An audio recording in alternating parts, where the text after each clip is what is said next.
يوم نقول لجهنم هل امتلأت وتقول هل من مزيد وأزلفت الجنة للمتقين غير بعيد. بسم الله الرحمن الرحيم. Assalamualaikum warahmatullahi wabarakatuh. Waalaikumsalam warahmatullahi. Innal hamdalillah nahmaduhu wa nasta'inuhu wa nastaghfiruh wa na'udzu billahi min shururi anfusina wa sayyiati a'malina may yahdihillahu fala mudilla lahu wa man yudlil fala hadiya lahu. Asyhadu an la ilaha illallah wahdahu la syarika la iqraran bihi wa tauhida wa asyhadu anna Muhammadan abduhu wa rasuluhu la nabiyya wa la rasula ba'dah. Allahumma salli wa sallim wa barik ala Muhammadin wa ala alihi wa sahbihi wa man tabi'ahum bi ihsanin ila yaumiddin. Allahumma innana nas'aluka ilman nafi'a wa rizqan tayyiba wa amalan mutaqabbala. Qala Syekh Abdul Razak bin Abdul Muhsin Al-Badr qala al-muallif rahimahullah qala an yatawallaka fid dunya wal akhirah. Qala syarih Syekh Abdul Razak bin Abdul Muhsin Al-Badr هذا هو المطلوب وما قبله وسيلة بين يديه وسيلة بين يديه. المطلوب قال أن يتولاك في الدنيا والآخرة أي أن يكون وليا لك في دنياك وأخراك. قال الله تعالى الله ولي الذين آمنوا يخرجهم من الظلمات إلى النور. Surah Al-Baqarah. يتولاك في الدنيا أي بحفظه وتوفيقه وتسديده وعونه لك على طاعته وإخراجه لك من الظلمات إلى النور وتبصيرك في دينك وفي الحق الذي خلقت لأجله ووجدت لتحقيقه وأن يثبتك على هذا الحق وأن يعيذك من الضلال وسبل الغواية. كل ذلك يتناوله قوله أن يتولاك في الدنيا فتولي الله تبارك وتعالى لعبده في الدنيا بحفظه في هذه الدنيا من المضلات الفتن وتثبيته لعبده على الاستقامة والحق والهدى وعلى صراط الله المستقيم إلى أن يتوفاه تبارك وتعالى وهو عنه راض. بسم الله الرحمن الرحيم. الحمد لله رب العالمين والصلاة والسلام على سيد المرسلين وعلى آله وصحبه أجمعين. قال الشيخ محمد بن عبد الوهاب رحمه الله تعالى أن يتولاك في الدنيا والآخرة. Ya, beliau mendoakan para qari terhadap kitab beliau yang kecil secara ukuran namun besar secara faedah ini dengan doa yang menunjukkan kasih sayang beliau kepada kaum muslimin. Beliau memohon pada Allah Ta'ala agar Allah menjadi wali untuk engkau di dunia dan di akhirat. Ya, maksudnya apa Allah menjadi wali untuk kita akan dijelaskan nanti insyaallah. Qala fadilatul syekh hafizullah, hadza huwa al-matlub. Inilah yang diinginkan, yang dicari-cari. Wa ma qablahu wasilatun baina yadayhi al-matlub. Ya, sebelumnya as'alullah al-karim rabbal arsyil azim itu tawassul dengan nama-nama Allah Subhanahu wa taala dan sifat-sifatnya yang mulia. Tapi yang al-matlub, yang diinginkan, yang dimaksud dari doa yang diminta adalah agar Allah menjadikan engkau sebagai wali untuk engkau di duniamu dan akhiratmu. Ay yakuna waliyan laka fi dunyaka wa ukhraka. Ukhra dari dunia. Ukhra di sini maknanya akhirat. Ukhra itu artinya yang lain, hal yang lain. Kehidupan kan imma dunia imma akhirat. Dan barzakh itu gerbang untuk akhirat. Jadi maksud ukhra di sini sebagaimana lafal ukhra lainnya. Ukhra, hal yang lain. Ya, misalnya hadza bintun wa afan, hadhihi bintun wa tilka bintun ukhra. Gitu loh. Begitu. Hadhihi dunya dan ukhra dari dunia apa? Akhirat. Jadi ukhra di sini maknanya other world, ya. Other world yaitu selain dunia. Selain dunia berarti akhirat. Qala Allah Ta'ala, Allahu waliyul ladzina amanu. Allah lah wali terhadap orang-orang beriman. Jadi Allah menjadi wali terhadap orang beriman. Sebagaimana orang beriman adalah walinya Allah Ta'ala. Ya, jadi kewalian itu sifat yang Allah Ta'ala memilikinya terhadap orang-orang mukmin dan sifat untuk orang-orang mukmin yang mereka miliki untuk agama Allah Subhanahu wa Ta'ala. Dan ketika Allah Ta'ala menjadi wali, maka apa yang Allah Ta'ala lakukan? Yukhrijuhum minadh-dhulumati ilan nur. Allah akan mengeluarkan orang-orang beriman dari kegelapan menuju ke cahaya. Tapi sekarang ketika Allah Ta'ala menjadi wali terhadap orang-orang mukmin di kehidupan dunia, seperti apakah? Seperti apakah gambarannya? Yaitu yatawallaka, dengan cara apa? Bihifzihi, dengan cara menjaganya, menjaga antum, wa taufiqihi, memberi taufik. Memberi taufik apa? Antum bisa beramal istiqamah dengan baik, itu taufik dari Allah. Berarti Allah Ta'ala menjadi wali terhadap antum dalam konteks amalan-amalan tersebut. Wa tasdidihi, dan Allah menjadikan antum itu tepat dalam beramal atau dalam berbuat. Tasdid, ya, qaulan sadida, perkataan yang tepat. Tasdid berarti membuat sesuatu itu tepat pada konteks dan maksudnya. Ya, antum akan melihat kadang-kadang orang berbicara atau bersikap tidak tepat. Dia punya ilmu, tapi mengeluarkan ilmunya di waktu yang tidak tepat sehingga terjadi fitnah. Berarti ini tidak menjadi qaulan sadida. Enggak menjadi qaulan sadida. Orang lagi emosi, lagi marah-marah, dia orang berilmu malah menambah gejolak api dengan menyiramkan minyak melalui kalimat-kalimatnya. Berarti orang ini walaupun berkata benar, tidak tepat. Tidak tepat, ya. Sekarang misal saja. Ya. Ketika banyak orang di PHK, banyak orang dalam kesulitan.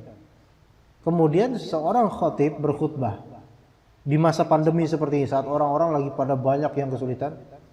Coba sarjana SD udah berapa duit habis sekolah, S2, SMP, SMA, sarjana, pas udah gede taunya dia cuma megang helm hijau. Bakal banyak marah kira-kira. Banyak banget yang marah, ya. Ustadz kok kayak gini ngomong gitu kan? Walaupun mungkin maksud ustadznya bagus gitu loh. Ya antum itu pendidikan udah seberapa banyak, taunya antum hanya menjadi seperti ini. Harusnya dengan uang yang banyak sekali itu antum habiskan, orang tua antum telah nafkahkan untuk antum menjadi orang yang lebih bermanfaat gitu loh. Maksudnya mungkin bagus, tapi konteksnya tidak benar. Selain itu di khutbah, selain itu juga membuat pekerjaan yang tadinya halal membuat orang-orang merasa risih dengan kalimat tersebut dan hal-hal lain. Maka ini tidak sadid. Ya.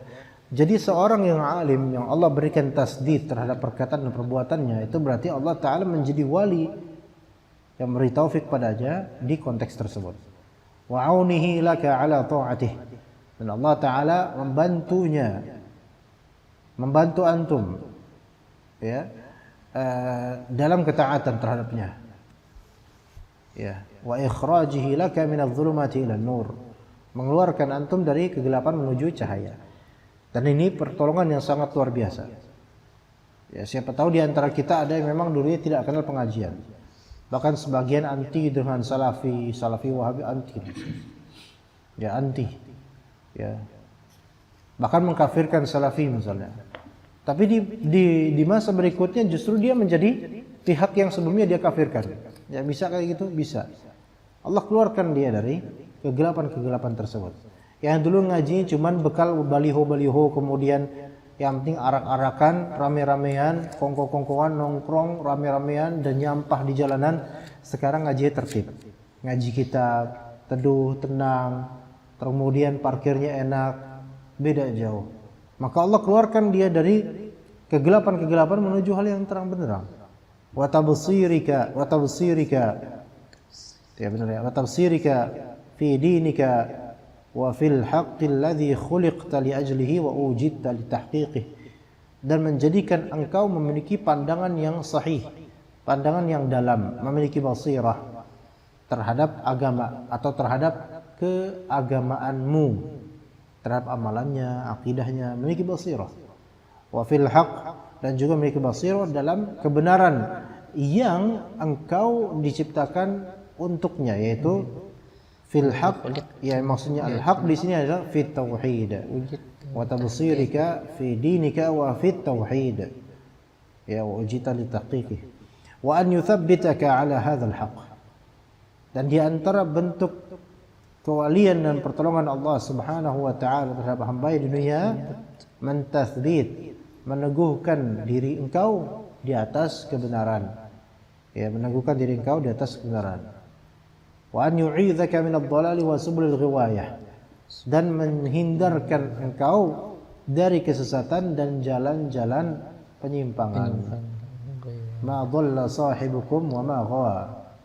Ya, tidak tersesat saudara kalian yaitu Muhammad, wa ma ghawa, tidak menyimpang. Kullu dzalika yatanawalu qawluhu, semua itu tercakup dalam perkataannya an yatawallaka fid dunya. Fatawallillahi tabaraka wa ta'ala li'abdihi fid dunya bihifdhihi fi hadhihi ad-dunya min mudillatil fitan. Ya. Wa tathbitihi li'abdihi ala istiqamati wal haqqi wal huda wa ala siratal mustaqim ila an yatawaffahu Allah ta'ala wa huwa radin anhu. Allah Subhanahu wa taala menjaga dan menolong hambanya di dunia dengan cara apa? Yaitu menjaganya dalam kehidupan dunia ini dari apa? Mudillat al-fitan. Karena istilah namanya mudillat al-fitan. Salah satu doa yang Rasulullah anjurkan, berta'awudz dari mudillat al-fitan. Mudillat al-fitan itu adalah fitnah-fitnah yang membuat orang yang terjerat di dalamnya akan sesat.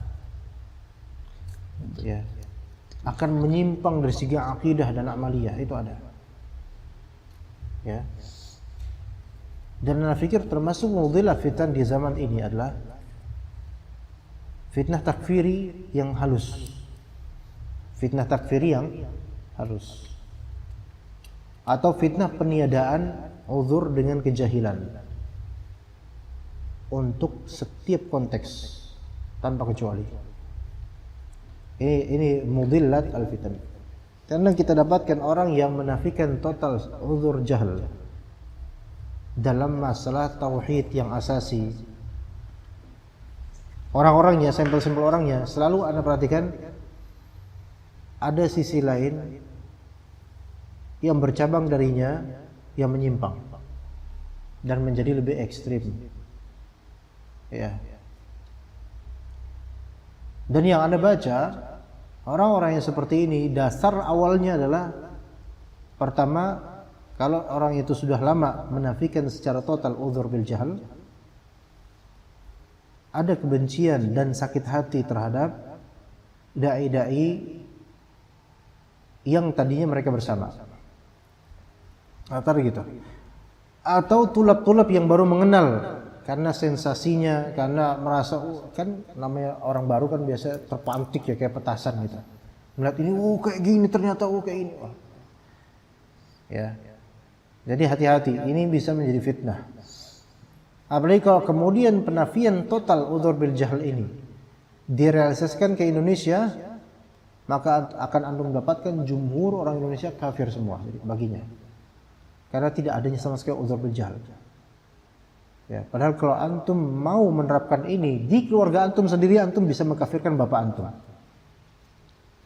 Iya.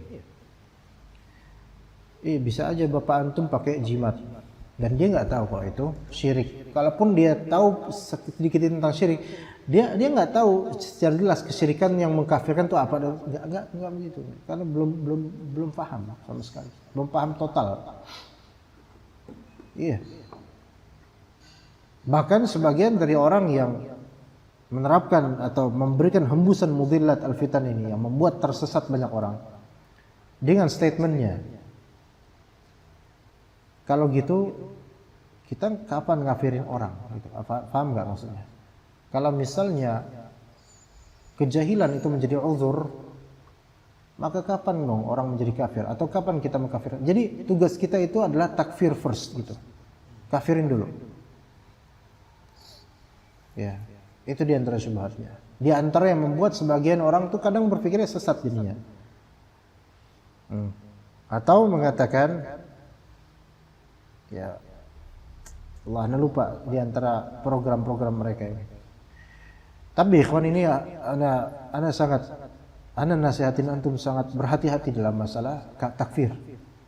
Ya.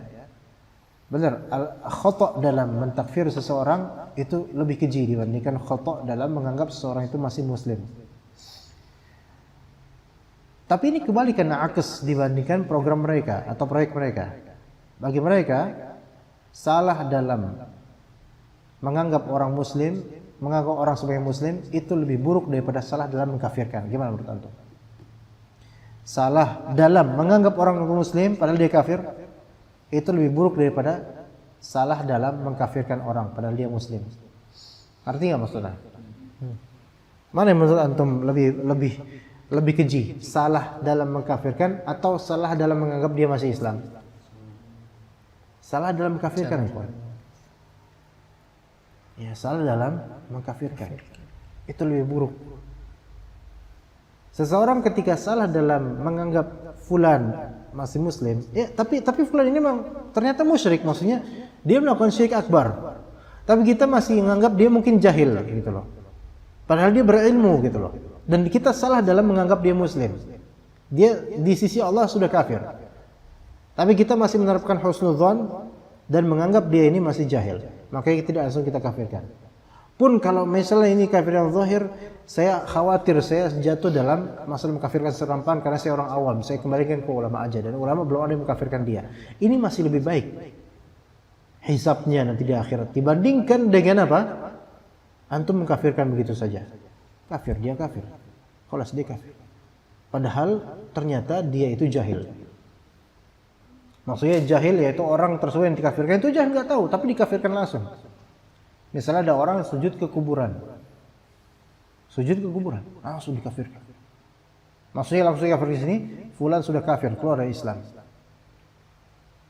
Itu hisabnya berat itu. Ya, kalau memang ternyata Allah anggap dia sudah kafir, alhamdulillah, mungkin hisabnya lebih ringan. Tapi kalau dia ternyata nggak kafir gimana? Karena dia diberi uzur kejahilan oleh Allah gimana? Ya, sekarang hadis yang Anda sebutkan pernah di sini atau di tempat lain tentang seorang tua yang di akhir hayatnya minta dibakar jasadnya kemudian ditebarkan kemana-mana. Karena apa? Rusaknya akidah dia. Menganggap bahwa dengan itu Allah tidak akan bisa untuk mengadab atau menyatukan kembali menjadi jasad dan bertemu dengannya. Ini kan kesesatan akidah.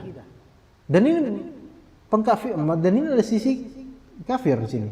Maksudnya anggapan yang kufur pada Allah Taala.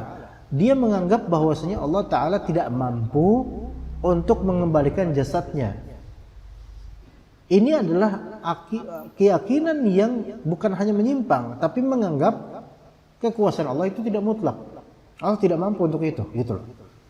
Tapi ternyata ketika dia bangkitkan, Allah berikan dia pemaafan karena kebodohan dia di sisi ini, tapi itu disebabkan rasa takutnya dia pada Allah Ta'ala.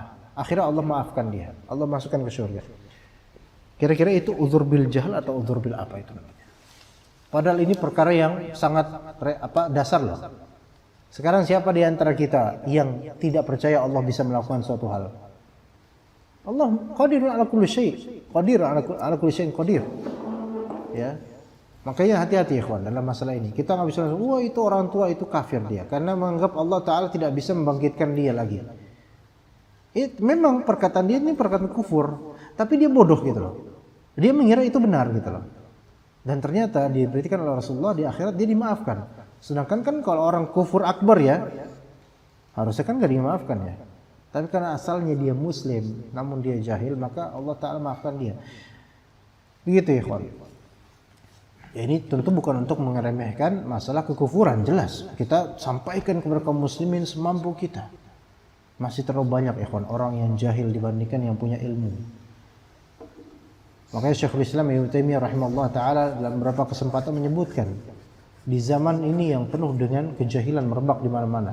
Itu zaman beliau. Bagaimana di zaman sekarang ikhwan? Mungkin kita akan merasakan sekarang udah ada internet. Iya, sekarang udah ada internet. Tapi syubhat itu di mana-mana di internet itu, ya enggak? Orang baru buka internet, baru buka Muslim or It misalnya, atau buka grup salafi atau buka artikel salafi yang tentang akidah. Tapi syubhat yang di Instagram seberapa banyak? Syubhat di Facebook seberapa? Lebih banyak syubhatnya di internet dibandingkan dengan ilmu yang sahih. Sehingga kadang orang udah mulai paham nih, tapi kemudian kena syubhat lagi, akhirnya timpang lagi dia. Ya kan? Seperti itu kenyataan. Itu yang belum ngaji tetap loh. Yang sudah ngaji aja, antum melihat sebagian dari mereka terkena syubhat juga akhirnya. Ya, mudillat al-fitan. Ya, sekarang misalnya hadis Nabi SAW, hati-hati dalam mengkafirkan. Kalau ternyata itu terjadi, ya kafir mengambil nyeru seseorang, ya kafir, maka bisa apa? Salah satunya kafir kan? Kalau ternyata yang dikafirkan itu ternyata bukan orang yang berhak dikafirkan, maka itu akan kembali siapa? Ke orang yang mengkafirkan. Tapi sekarang pada orang yang takfiri ini, menganggap Pak Presiden kafir. Paham enggak? Sebagian orang ini takfiri menganggap Pak Presiden kafir. Semua orang yang ikut demokrasi kafir. Oke? Baik. Menurut antum kafir enggak orang-orang itu presiden dan seterusnya? Kafir enggak menurut antum? Enggak kan? Tapi orang-orang ini mengatakan presiden kafir. Dan mereka tidak kafir. Berarti kafir kembali ke siapa? Diri sendiri. Berbicara. Tapi kita ngafirin enggak dia? Enggak, karena jahilnya orang ini maka kita tidak kafirkan. Paham enggak maksudnya? Antum pernah lihat ngabalin enggak? Ngabalin. Saudara antum. Tahu enggak? Pernah tahu ngabalin. Politician, politik orang oportunis lah dia. Kemana lalat ada, di situ dia ada. Nah, dulu di zaman Pak SBY, ya, dia mengkafirkan Pak SBY. Semoga Allah Ta'ala menjaga beliau dan memberi hidayah. Mengkafirkan Pak SBY. Itu tahun-tahun ketika Pak SBY masih dilantik, tahun sebelum Pak Jokowi, tahun 2011 atau sebelumnya. Ya. Pak SBY kafir nggak ikhwan? Enggak. Dan kata Nabi SAW, kembali ke siapa? Yang mengkafirkan. Sekarang antum anggap ngabalin kafir nggak sekarang? Enggak juga kan? Enggak. Dan ini bukan berarti antum melanggar sunnah Nabi, bukan. Karena Pak Ngabalin dia ini jahil dengan omongannya, sembarangan, nggak atas ilmu. Ya, dan kita berikan uzur bil jahal atau minimal uzur bil junun kalau nggak uzur bil jahal. Iya, begitu. Hati-hati dengan masalah ini. Ya, mudhillat al-fitan wa tathbitihi li 'abdihi al-istiqamah wal haqq wal huda ala siratal mustaqim ila an yatawaffahu tabaraka ta'ala wa huwa anhu radin. Ya, kita memohon kepada Allah Subhanahu wa taala semua ikhwan. Dan kita diwafatkan dalam keadaan Allah itu ridha terhadap kita. Fadhal, istamir.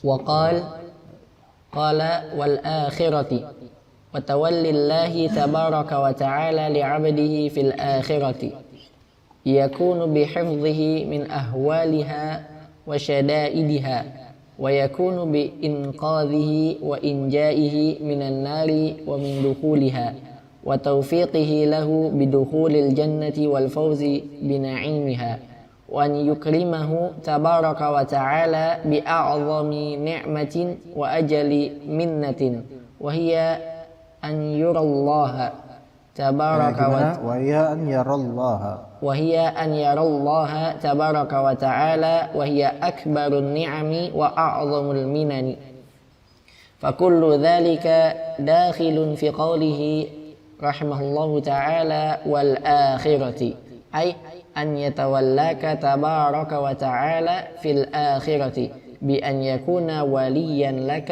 بالحفظ والتوفيق والتسديد والعون إلى غير ذلك.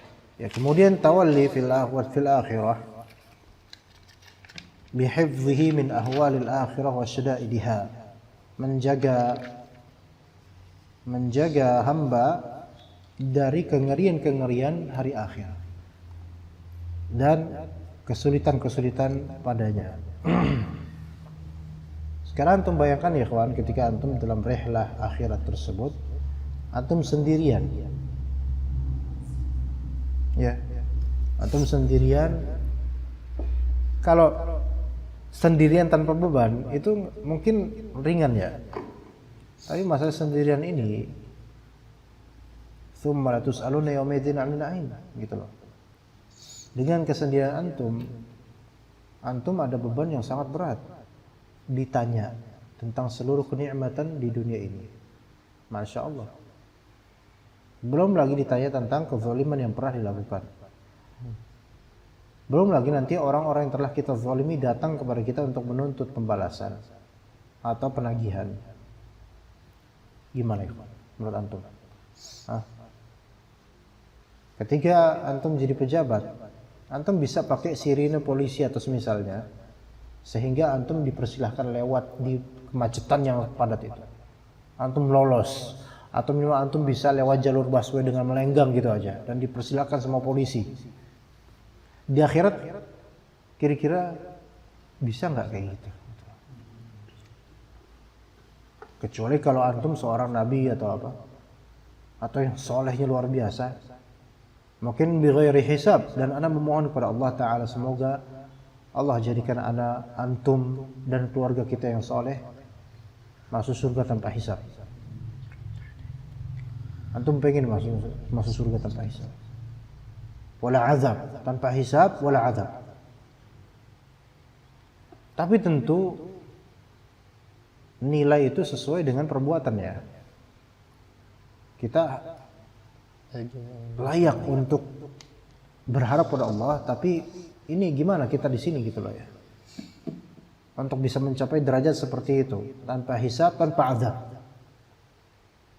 Atau sebelum itu deh, sebelum hisab deh ya kawan, naungan itu dulu. Atau sebelum dapat naungan di padang mahsyar, kan itu kan ketika itu keringat-keringat orang tuh sampai membanjiri diri mereka. Sebelum itu kubur, pikirin di kubur dulu deh coba, belum di akhirat itu, baru di kubur doang. Yang mana dalam suatu hadis Nabi SAW, tidaklah ada seseorang yang dikubur melainkan dia akan terhimpit sampai, mohon maaf, biji pelirnya itu bisa pecah dengannya. Saking kencangnya himpitan di kuburan. Itu masuk ke dalamnya baik orang saleh ataupun yang tidak. Ya. Dan kemungkinan ini maksudnya adalah secara ruhnya dia mungkin, atau Allah alam seperti apa. Susah kita kiaskan dengan kehidupan dunia. Kubur dulu deh ikhwan. Gimana nasib kita ketika mendengar derap-derap langkah kaki yang mulai meninggalkan kita? Kalau misalnya anak mati nanti, dan semoga Allah wafatkan anak dan antum dalam husnul khatimah, antum kemudian dalam proses penguburan terhadap jasad anak, dan kemudian antum mulai derap-derap langkah antum meninggalkan anak, di situ anak mendengar derap-derap antum. Entah ketika itu anda terbayang wajah-wajah antum atau tidak sempat membayangkan itu, kita nggak tahu. Dan begitu pula antum, ya, sahabat-sahabat terbaik antum meninggalkan antum itu, keluarga yang paling antum mencintai, keluarga atau istri yang selama ini antum ucapkan kalimat terbaik buatnya, ternyata meninggalkan antum. Kira-kira gimana? Siapa wali kita ketika itu, ikhwan?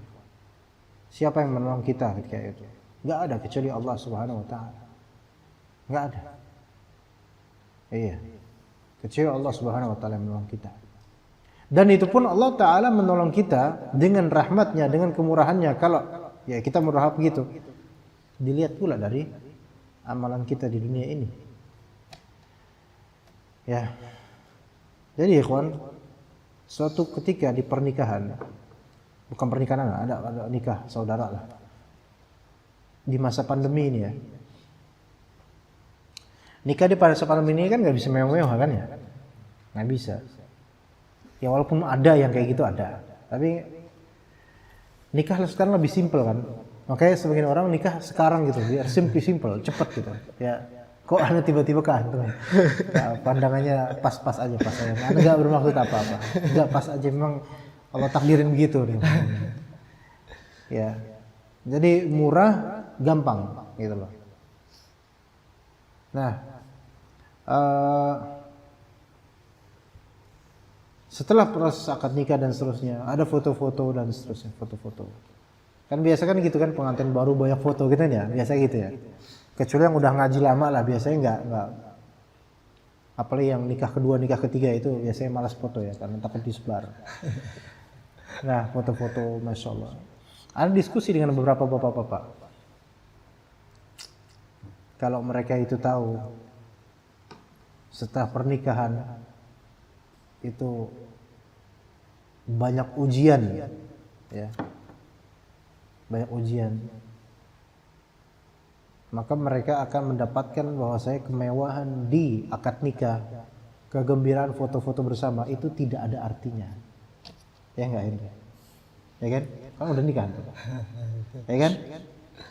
Ini kakaknya tuh atau kakak kandung? Satu kandungan? Ya kan gini ya? Kalau udah sini mah nggak usah ditanya. Soal sini nggak usah ditanya. Bagi sampai jomblo. Jomblo troops, pasukan jomblo. Iya, antum mau bayar berapa puluh juta misalnya, buat gedung, buat apa? Nanti ketika antum merasakan ujian setelah menikah ya, maksudnya ujian, ya banyaklah ujian apa yang Allah berikan. Itu tuh duit yang telah antum habiskan puluhan juta, itu nggak ada harganya. Foto-foto pernikahan itu nggak seberapa dia dibandingkan dengan nilai ujian. Iya. Itu baru dunia ya, kawan. Ya, gimana dengan ketika di akhirat? Ketika antum sudah dikubur, antum akan mendapatkan segala glamoritas dunia ini nggak ada artinya. Iya, yakin ya.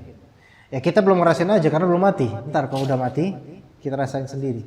Dunia ini nggak ada artinya. Sebagaimana antum menganggap kehidupan antum di dalam perut ibu antum, kandungan, gak ada artinya ketika dibandingkan dengan dunia ini. Kan kehidupan seperti itu ya kawan. Antum berasal dari mana? Rahim ibu antum. Seandainya antum ketika itu sudah berakal, antum akan mengira bahwasanya kehidupan di situ sudah sempurna. Belum. Itu paling ceteknya kehidupan, paling awalnya itu. Lahiran, nyusu. Ya, belum disapih, masih nyusu dari ibu antum. Seandainya antum sudah punya akal ketika itu sempurna, antum akan mengira bahwasanya kedua payudara ibu antum itu adalah makanan yang paling enak. Padahal banyak jutaan makanan ya di dunia ini. Antum aja yang belum tahu, karena belum masuk ke alamnya, belum masuk ke dunia umumnya. Mulai ASI, mulai kemudian makanan akhirnya antum bisa makan segala hal. Di situ antum mendapatkan menu yang luar biasa. Coba sekarang antum dikasih susu ibu doang dengan soto ayam, soto padang, sate padang, banyak. Antum pilih mana kira-kira? Gak ada yang gedut di sini ya? Oke, sarapan kita bukan nasi, gorengan, jengkol, bukan apa-apa. Sarapan kita setiap hari adalah susu ibu, air susu ibu. Mau nggak? Nggak mau antum. Kenapa? Kenapa milih yang sempit? Padahal yang luas dan lebih enak banyak. Ya enggak?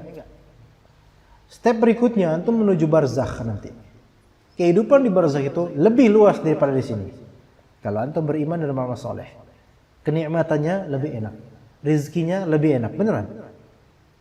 Wala tahsabanna alladzina qutilu fi sabilillahi amwata, bal ahya'un 'inda rabbihim yurzaqun. Yang sudah mati itu hidup. Allah berikan rezeki kepada mereka. Orang yang wafat karena di jalan Allah Ta'ala, diberi rezeki, benar. Dan dalam hadis Nabi SAW, ruh-ruh orang-orang beriman ini berada di pohon-pohon surgawi. Ya, jasadnya di kuburan, jasadnya di tanah, ruhnya di pohon surgawi. Diberi rezeki nggak enak? Nggak enak. Pasti lebih enak rasanya dibandingkan dengan seluruh kenikmatan dunia. Itu di barzakh. Kalau antum beriman dan beramal soleh, itu baru barzakh. Kalau sampai akhirat, sampai surga, antum nggak ada kenikmatan dunia yang sebanding dengannya. Bahkan orang-orang yang paling sengsara di dunia, dan dia mukmin, paling sengsara di dunia, ketika masuk ke surga, baru sekali masuk ditanya nanti, kamu ngerasain sengsara nggak di dunia? Kalau sepanjang hidupnya sengsara dong tuh. Karena dapat satu kenikmatan surga, dia langsung bilang, ya Allah, saya nggak pernah ngerasa ada sengsara di dunia. Kenapa? Kesengsaraan dunia ini semuanya bisa terhapuskan dengan satu kebaikan surgawi saja. Saking apa? Saking indahnya di sana, makin indah, makin indah. Iya. Tapi kalau antum mau tinjau yang negatifnya, di sini perut. Kalau antum pakai akal, kesiksa banget ya, di dalam itu nggak bisa ngapa-ngapain gitu. Taib di dunia. Ternyata siksaan di dunia itu lebih tersiksa dibandingkan di perut, iya, karena terasa. Kalau pakai kita tinjau dari segi siksaan. Kemudian nanti ke barzakh. Siksaan di barzakh jauh lebih nyakitin dibandingkan siksaan di dunia. Siksaan di akhirat jauh lebih nyakitin. Jadi kita ini sebenarnya detik demi detik menuju fase-fase di mana jika itu nikmat makin nikmat, jika itu sengsara makin sengsara. Nah, sekarang tinggal kita masih di dunia ini, bekal kita apa untuk ke tahap barzakh yang kalau dia nikmat lebih nikmat, kalau dia sengsara lebih sengsara. Itu antum bekal, kita bekal. Dan di antara bekal kita untuk ilmu ikhwan. Selalu ingat akhirat dan minta sama Allah pertolongan, wilayah, kewalian Allah Ta'ala untuk kita di akhirat nanti, di barzakh nanti. Nggak bisa ditolong kecuali oleh Allah Subhanahu Wa Ta'ala. Ya, begitu.